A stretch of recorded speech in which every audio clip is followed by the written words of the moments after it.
Алматы облысы Жамбыл ауданы Жамбыл ауылында орналасқан Жамбылдың әдеби мемориалды музейі. Бұл жыр алыбының өмірінің соңғы жылдарында, яғни 1938-1945 жылдары тұрған үйі. 1938 жылы ақын шығармашылығының 75 жылдығы тойланады. Мерейтойға орай Қазақстан үкіметі Жамбылға осы 12 бөлмелі үйді салып береді.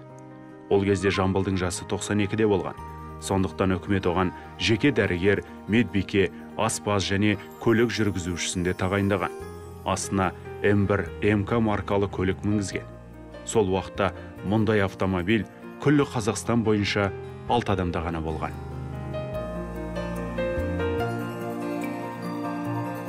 Сол кездегі атаның тұрмыс тіршілігі мынандай болды деген мақсатпен 12 бөлменің 6 бөлмесін сол өзінің көзінің кезінде қандай болды сол күйінде сақталған.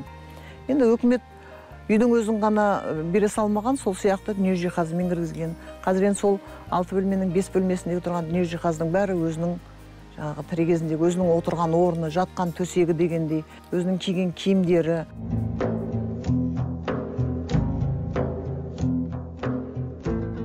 Қазақстан үкіметі Жамбыл Жабаевты 1936 жылдан бастап қамқорына алады. Сол жылы сәуір айында Алматы қаласында қазақ ақындарының сүлеті өтіп, сонда 90 жастағы Жамбыл туған елім деген толғауын шығарады. Кейін ол толғау Павел Кузнецовтың аудармасымен Правда газетінде жарық көреді. Осылайша Жамбылдың даңқы жалпақ елге таралады.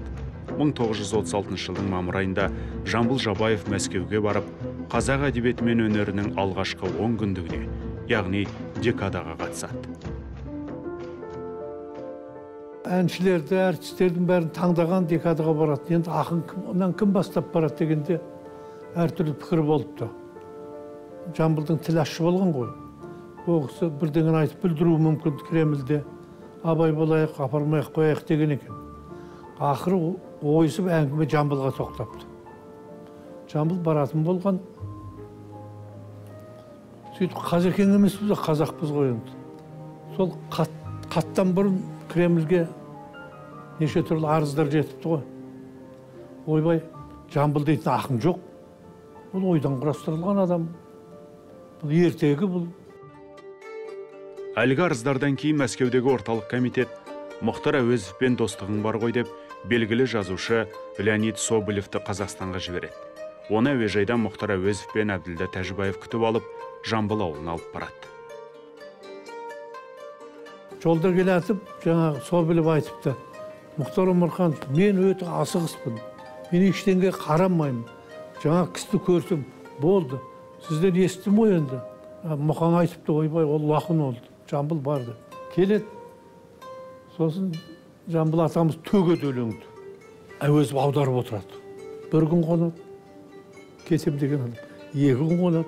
3 күн қонады. Содан кейін әрең шығады сөйледім. Сонда Соболевтің айтқан сөзі бар. Егер көзіммен көрмесем, мынандайда адам болады дегенге сенбес едім. Бір өзінің басында миллиондаған жыр бар екен, тұрады екен, жатқа біледі. Не деген феномен адам? Мен қазақ болсам, тек Жамбылмен ғана бірге болар ем. Аузынан шыққан сөзін жаза беререм деп Леонид Соболев таңданып кеткеннен кейін Жамбыл Жабаев Мәскеуге барып, домбырасын қолынан тастамастан толғауларын жырлаумен болады. 10 күндік қорытындысында жыр алыбы еңбек қызыл ту орденімен марапатталады. Мәскеуде қабылдайды, Кремльде келген кезде кіріп отырады. Сосын кейін жалпы Ғабит Мүсірепов айтады, Жамбылдың ар жағында сыншыл сатирик жатады деп. Ол әр нәрсеге сын көзімен қараған.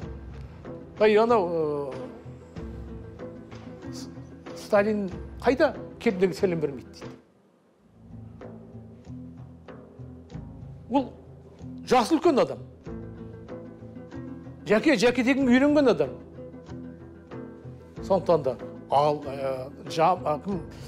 Сталин ол да таулық. Олардың ұлтында да үлкен сыйлау басым.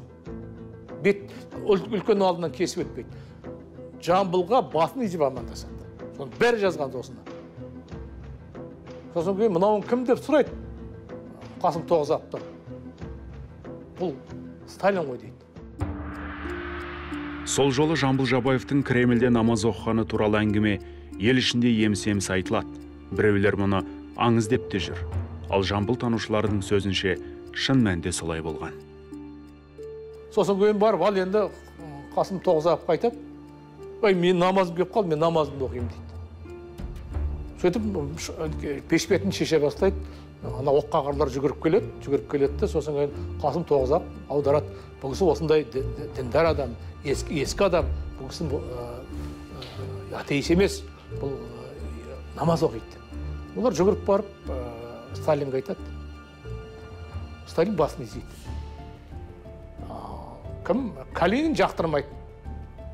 Жақтырмаған Жамбыл көреді да, мына теке сақалың кім дейді. Калининді теке сақал дейді.